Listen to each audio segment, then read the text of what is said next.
কি যে হবে আমার কে জানে, 9 to 5 করবো নাকি এমএটা করে নেবো। রিলগুলো এটা করবো, খুব চিন্তাও হচ্ছে। বলো বাছা, আমি তোমার কি সাহায্য করতে পারি? শুধুমাত্র প্রবলেমটার কথা জাস্ট ভাবলাম, আর তার মধ্যে মধ্যে এইসবে অ্যাস্ট্রোলজির সব এত অ্যাড আসছে কেন দেখ। ফার্স্ট চ্যাট একদম ফ্রি, তুমি একবার ট্রাই তো করে দেখো। একবার ট্রাই করে দেখা যেতে পারে। Welcome to you.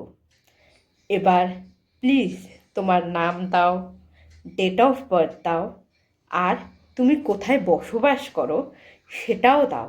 অবশ্যই। এবার প্লেস কেন জিজ্ঞেস করছে? আমার বাড়ি আসবে নাকি? এদের ব্যাপার স্যাপার আমার কিচ্ছু বোঝা যায় না।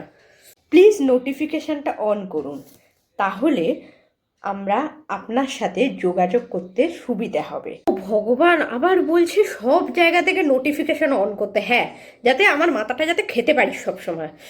উফ, আবার বলছে 1 টাইম ফ্রি, তাহলে তো একবারে সব প্রশ্ন করে নেবো, যাতে টাইমের মধ্যে বেরিয়ে যায় সব আনসার একদম। নমস্কার রাজনন্দিনী, আপনি এবার বলুন আপনার সমস্যার কথা। আমি আপনাকে কিভাবে সাহায্য করতে পারি? ধুর মরণ দশে এত কেন বকে? আপনি আগে আমাকে এটা বলুন তো, আমাকে 9 to 5 জব এখনই করব নাকি এমএটা কমপ্লিট করব, কি করবো আমাকে আগে বলুন।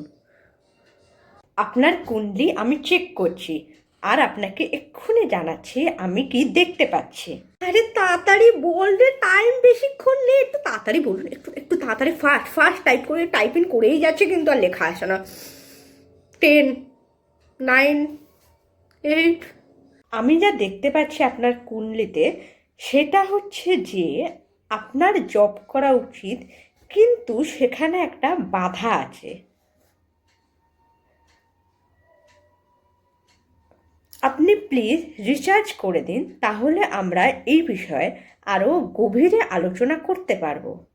ব্যাংকটা এই কারণে আমি এটা করছিলাম, আমার পুরো টাইমটা পুরো নষ্ট করে দিই, পুরো টাইমটা নষ্ট করে। আমি এক্ষুনি আনইনস্টল করবো, এক্ষুনি, সারা জীবনের মতো আনইনস্টল, জীবনে যদি আমি করেছি আমার শিক্ষা হবে না।